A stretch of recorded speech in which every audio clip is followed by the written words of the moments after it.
Good morning friends. स्वागत है आप लोग का आज की क्लास में। तो आज की क्लास आप लोग की क्लास 8 का विज्ञान है, ठीक है। चैप्टर 14 है कोशिकाएं हर जीव की आधारभूत संरचनाएं। चैप्टर का नाम है आपका कोशिकाएं हर जीव की आधारभूत संरचनाएं, ठीक है।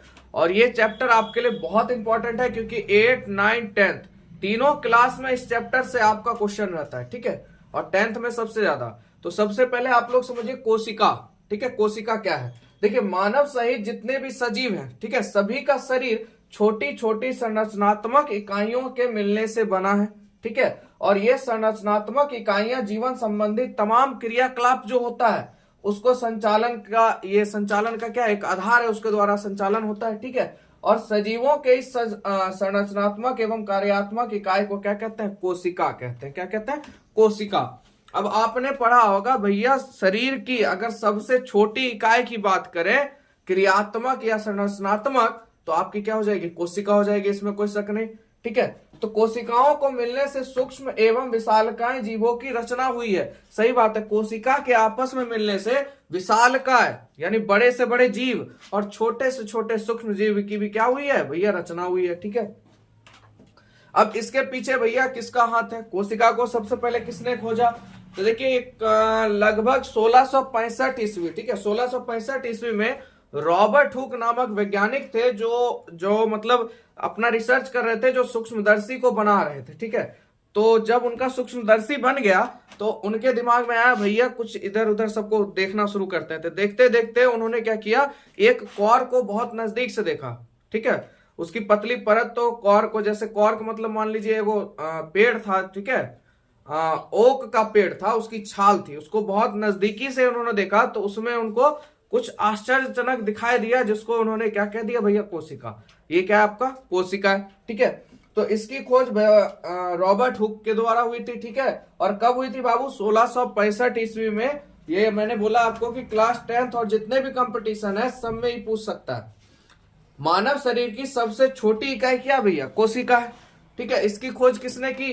रॉबर्ट हुक ने की थी। कब की थी? 1665 ईस्वी में की थी भैया। कहां से की थी, किससे की थी? तो कॉर्क से की थी, जिसकी पतली परत को किसके द्वारा देखा गया था? सूक्ष्मदर्शी के द्वारा देखा गया था, ठीक है।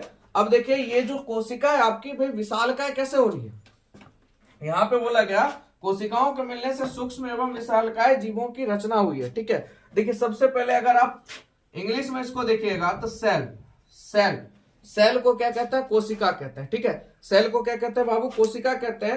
जब कोशिका, ठीक है, आपस में मिलते हैं, कोशिका टूट के क्या बनाता है बाबू? टिश्यू को बनाता है। किसको बनाता है? टिश्यू को, जिसको हम लोग क्या कहते हैं? उत्तक कहते हैं, ठीक है। और ये टिश्यू जब टूटते हैं तो भैया किसका निर्माण करते हैं? ऑर्गन का निर्माण करते हैं, यानी अंग का निर्माण होता है। और ये जब ऑर्गन टूट के आपस में मिलते हैं तो ऑर्गेनिज्म, किसका निर्माण हो जाता है? ऑर्गेनिज्म का निर्माण होता है। यानी भैया एक क्या चीज, ठीक है, क्या चीज का? अंग तंत्र का निर्माण होता है। जैसे हम लोग का भैया सबसे पहले क्या? सेल है। सेल टूट के क्या बना रहा है? टिश्यू। टिश्यू टूट के क्या बन रहा है भाई? ऑर्गन। ऑर्गन से क्या बन रहा है? ऑर्गेनिज्म। या कहिए कोशिका। कोशिका टूट के क्या बनाता है भाई? उत्तक। आपस में मिलकर, उत्तक जब आपस में मिलते हैं तो क्या बनता है? ऑर्गन। ऑर्गन यानी अंग। और अंग जब मिलते हैं सब एक दूसरे से तो क्या बन जाता है? अंग तंत्र, एक संपूर्ण ढांचा बन के तैयार हो जाता है, ठीक है। तो आपको समझ में आ गया कोशिका के बारे में, ठीक है। आगे बात करते हैं, कोशिकाएं कितनी बड़ी और कितनी सारी है? कोशिकाएं कितनी बड़ी और कितनी सारी है? देखिए, समस्त सजीवों को उनके शरीर में पाए जाने वाली कोशिकाओं, अर्थात एक कोशिकीय तथा एक से अधिक कोशिका वाले बहुकोशिकीय। अब देखिए, कोशिका कितनी बड़ी और कितनी सारी है। कोशिका को यहाँ पे दो रूप में देखा गया। सबसे पहले भैया, जिसके पास एक कोशिका है वो एक कोशिकीय हो गया, है ना, एक कोशिकीय समूह में चल गया। जिसके पास एक से अधिक है वो क्या हो गया? बहुकोशिकीय हो गया, बहुत सारा कोशिका उसके पास, है ना। तो देखिए, अगर बहुकोशिकीय में आप जाते हैं तो देखिए, या आप बहुकोशिकीय में कौन हो जाते हैं? मानव शरीर, मानव, बड़े बड़े जीव, ये सब क्या है? बहुकोशिकीय। और जैसे आपका अमीबा, पैरामीशियम, ईस्ट आदि, ये सब क्या है बाबू? एक कोशिकीय जीव। देखिए, बहुकोशिकीय तो एग्जाम में बहुत कम पूछता है, क्योंकि पता है कि बहुकोशिकीय यानी बहुत सारे कोशिका से मिलकर कौन बना है भाई? अब जो भी बड़े बड़े आदमी है कि नहीं, जीव जंतु जितने भी हैं सब क्या है? बहुकोशिकीय। पर एक कोशिका इसलिए पूछा जाता है क्योंकि इसमें बहुत बच्चे कंफ्यूज हो जाते हैं। अब देखिए एक कोशिका में आपका क्या आता है, अमीबा, पैरामीशियम, ईस्ट, याद रखिएगा अमीबा, पैरामीशियम और ईस्ट ये सब क्या है, एक कोशिकीय जीव है, यानी एक कोशिका से बनके बना है। ठीक है, चलिए आगे देखिए कोशिकाएं कैसी होती है भाई, अत्यंत सूक्ष्म होती है, बहुत छोटी होती है। इसको भैया आंख से नहीं देख पाएगा, किसकी सहायता से देखेंगे, सूक्ष्मदर्शी की सहायता से देखेंगे। किसकी सहायता से, सूक्ष्मदर्शी की सहायता से। और कोशिकाओं के आकार को माइक्रोमीटर या माइक्रोन में मापते हैं। ये भी आपके लिए बहुत इंपॉर्टेंट पॉइंट है। देखिए कोशिका को किसमें मापा जाता है, ये भी बहुत सारे कंपटीशन में पूछा गया और क्लास 10th में भी के लिए भी इंपॉर्टेंट है। कोशिका को किसमें मापा जाता है बाबू, माइक्रोमीटर या माइक्रोन में। किसमें मापा जाता है, माइक्रोमीटर या माइक्रोन को कोशिका को किसमें मापा जाता है, माइक्रोमीटर या माइक्रोन में। ठीक है, सामान्यतः जो कोशिकाओं का आकार होता है वो 0.5 माइक्रोमीटर से, ठीक है, 0.5 माइक्रोमीटर से 20 माइक्रोमीटर तक होता है सामान्यतः। यानी ऐसे अगर देखा जाए कोशिका का जो आकार होता है वो 0.5 माइक्रोमीटर से कहां तक होता है, 20 माइक्रोमीटर। पूछ देगा भैया कोशिका का आकार कितना, कोशिका का साइज कितना होता है, क्या होगा, 0.5 से लेके 20 माइक्रोमीटर तक। ठीक है, और कुछ बैक्टीरिया तो मात्र 0.2 माइक्रोमीटर ही तक होते हैं। जो बैक्टीरिया, जितने भी आपके बैक्टीरिया हैं कुछ में तो कितने होते हैं, 0.2 माइक्रोमीटर। ठीक है, यहां तक कोई दिक्कत आप लोग को समझने में। चलिए अगला पॉइंट देखते हैं। अगला पॉइंट है आप लोग का औसत जंतु कोशिका की जो लंबाई होती है, जो मतलब औसत जंतु जैसे हम लोग हो गए जीव जंतु, उसकी लंबाई हो जाती है आपकी 20 माइक्रोमीटर। ठीक है, कितनी हो जाती है, 20 माइक्रोमीटर। और मानव शरीर में लाल रक्त कोशिकाएं सबसे छोटी और तंत्रिका कोशिकाएं सबसे बड़ी होती है। ये ध्यान रखिएगा, कोशिका की अगर बात करें तो सबसे छोटी कौन सी होती है भैया, रक्त कोशिका। कौन सी होती है, रक्त कोशिका। सबसे बड़ी कोशिका तंत्रिका कोशिका। याद हुआ आप लोग को, सबसे छोटी रक्त कोशिका और सबसे बड़ी तंत्रिका कोशिका। ठीक है, आगे बात करते हैं। कोशिकाओं की आकृति प्रायः जो होती है वो कैसे होती है, गोल, चपटी, लंबी, नलिकार, बेलनाकार, घनाकार, शाखीय आदि हो सकती है। जैसे आप देखिए पेशी कोशिकाएं कैसी होती है, लंबी होती है। ठीक है, बाय डायग्राम से देखिएगा तो कुछ इस तरह से होती है पेशी कोशिकाएं, ऐसे करके रहती है, ये इस तरह से रहती है। ठीक है, पेशी कोशिकाएं लंबी तथा दोनों सिरों पर नुकीली होती है। तंत्रिका कोशिका लंबी होती है और दोनों सिराओं में शाखित होती है। यानी जड़ में देखते हैं सिरा होता है ना, ठीक उसी तरह से होता है तंत्रिका कोशिका। ठीक है, आगे पत्तियों के रंध्रों, रंध्र किसे कहते हैं आपको पता है, स्टोमेटा। ठीक है, जो पत्तियों का स्टोमेटा होता है। ठीक है, यानी पत्तियों के रंध्रों में पाए जाने वाली कोशिकाएं सेम के बीज, पत्तियों के अंदर जो कोशिका पाई जाती है रंध्रों के अंदर, स्टोमेटा के अंदर, वो कैसी होती है, सेम के बीज या किडनी जैसी आकृति की होती है। और कुछ कोशिकाओं की आकृति निश्चित नहीं होती है। ऐसी भी कोशिकाएं जिसकी आकृति निश्चित नहीं होती है, जैसे में आपका श्वेत रक्त कोशिका। ठीक है, आपसे पूछ सकता है भैया ऐसी कौन सी कोशिका है जिसकी आकृति निश्चित नहीं होती, तो श्वेत रक्त कोशिका। ठीक है, और देखिए अमीबा भी ठीक इसी का है गोतिया। ठीक है, तो अमीबा की भी कोई भी निश्चित आकृति नहीं होती, अमीबा की भी कोई निश्चित आकृति नहीं होती है और आवश्यकता अनुसार यह अपनी आकृति क्या करता है, बदलते रहता है।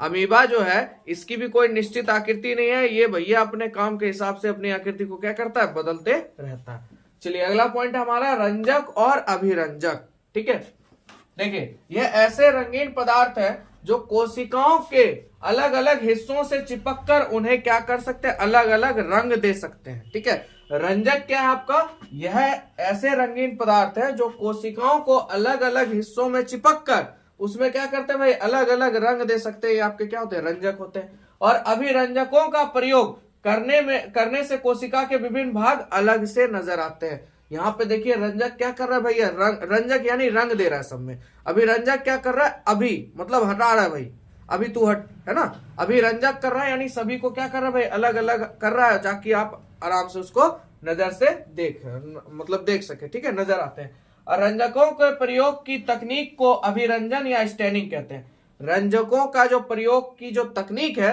उसको क्या कहते हैं, अभिरंजन कहते हैं या क्या कहते हैं, स्टेनिंग कहते हैं। मिथाइलिन ब्लू, सैफरिन आदि ये सब क्या है बाबू, रंजक है। ठीक है, आपसे पूछ देगा निम्न में से कौन रंजक है, तो नाम याद रखिएगा बाबू, क्या हो जाता है आपका मिथाइलिन ब्लू और सैफरिन, ये दोनों क्या आपके रंजक है। ठीक है, और लाल स्याही का प्रयोग भी अभिरंजक के रूप में किया जाता है। जो आपका लाल स्याही है, लाल इंक, उसका भी प्रयोग किस रूप में किया जाता है, तो अभिरंजक के रूप में किया जाता है। ठीक है, समझ में आ गया आप लोग को। चलिए आगे देखते हैं। चलिए आगे आप लोग का बाबू कोशिका झिल्ली एवं कोशिका भित्ति। ठीक है, देखिए कोशिकाओं को अलग करने वाली झिल्ली को क्या कहते हैं भैया, कोशिका झिल्ली कहते हैं। कोशिका को अलग करने वाली झिल्ली को क्या कहते हैं, कोशिका झिल्ली कहते हैं। और कोशिका झिल्ली के ऊपर आवरण या जो सतह होता है उसे क्या कहते हैं, कोशिका भित्ति कहते हैं। ठीक है, यानी अगर आप समझिएगा तो देखिए, जैसे ये मान लीजिए कि ये है, इसके ऊपर एक आवरण होता है इस तरह से। ठीक है, ये आपका क्या हो जाता है, कोशिका भित्ति होता है। और कोशिकाओं को अलग करने वाली झिल्ली को क्या कहते हैं बाबू, कोशिका झिल्ली कहते हैं। ठीक है, आगे बात करते हैं, जंतु कोशिका में कोशिका भित्ति नहीं पाया जाता, ये याद रखिएगा भैया, ये पेड़ पौधे पादप में पाया जाता है। ठीक है, कोशिका भित्ति जंतु में नहीं पाया जाता है, ये याद रखिएगा। ठीक है, और यह केवल पादप कोशिकाओं में ही पाया जाता है। मैंने कहा था ना, कोशिका भित्ति आपको सिर्फ और सिर्फ किसमें मिलेगा, पेड़ पौधे यानी जितने भी पादप है। ठीक है, आगे आपका कोशिका द्रव साइटोप्लाज्म।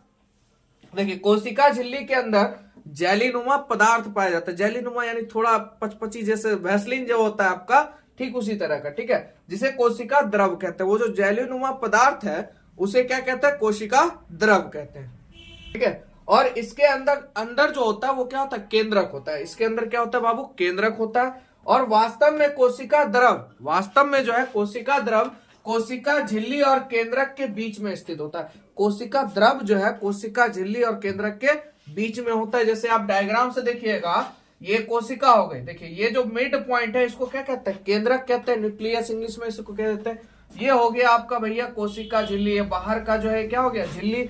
और ये जो अंदर में है, जो जेलीनुमा मतलब द्रव जैसा आपको दिख रहा है, ये आपका क्या है, कोशिका द्रव है। ठीक है, कोशिका द्रव में जो होता है माइटोकॉन्ड्रिया, राइबोसोम पाया जाता है। ये भी बहुत इंपॉर्टेंट है आप लोग के लिए भैया, कोशिका द्रव में क्या पाया जाता है आपका, माइटोकॉन्ड्रिया और राइबोसोम। ठीक है, कोशिका द्रव में क्या पाया जाता है, माइटोकॉन्ड्रिया और राइबोसोम। आगे बात करते हैं केंद्रक की।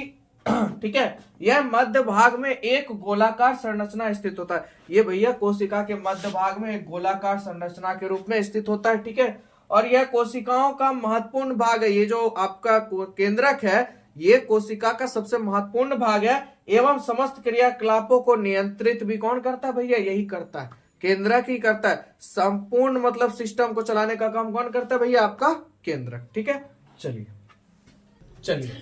आगे बात करते हैं। केंद्रक जो होता है वो आपका वो कैसा होता है, एक सघन संरचना है। और इसके अंदर भी गाढ़ा, जो केंद्रक है इसके अंदर भी गाढ़ा जेलीनुमा द्रव होता है, जिसे केंद्रक द्रव या न्यूक्लियोप्लाज्मा कहते हैं। ठीक है, कोशिका को देखिए दो भागों में बांटा गया आपका, यूकैरियोटिक कोशिका, प्रोकैरियोटिक कोशिका।